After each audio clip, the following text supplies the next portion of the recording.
Shah news में आपका इस्तकबाल है। ताज़ा तरीन खबरों के लिए देखते रहिए शाह न्यूज। यावत् प्रपंचंलोने वो संघ संस्कर्तगा सामाजिक विप्लवकारुडुगा समाज మార్పు కొరకు కృషి చేసిన అతి కొద్ది మంది నాయకుల్లో జగజీవన్ గారు ఒకరు। జగజీవన్ గారి వారసులుగా కాంగ్రెస్ పార్టీ నిబద్ధ గల కార్యకర్తలుగా కర్తలుగా ఆయన చూపించిన బాటను నడుపుకుంటూ వస్తున్నాం।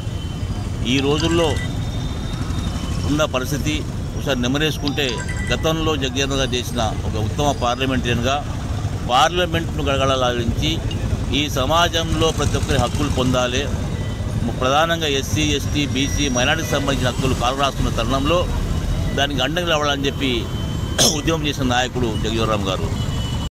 ఈరోజు ఎన్ని నిజాలు వచ్చినా, కమ్యూనిజం వచ్చినా, లెఫ్టిస్ట్ వచ్చినా, రైటిస్ట్ వచ్చినా దళిత వాదాన్ని గట్టిగా మాట్లాడిన నాయకుడు దళితులతో పాటు ఈ సమాజంలో రుగ్మతలకు వ్యతిరేకంగా పెద్ద ఎత్తున పోరాడి ఆ పోరాటంలో సఫలీకృతులై చాలామందిని ఈ సమాజ సంస్కృతిగా చేర్చిన నాయకుడు।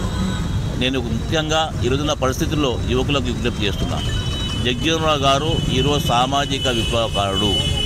ఆ విప్లవంలో మనం అందరూ సభ్యులు అవుదాం, తప్పకుండా చూపించిన బాట నడుపుదామని తెలుసుకుంటూ సెలవు తీసుకున్నాం। జై హింద్, జై కాంగ్రెస్।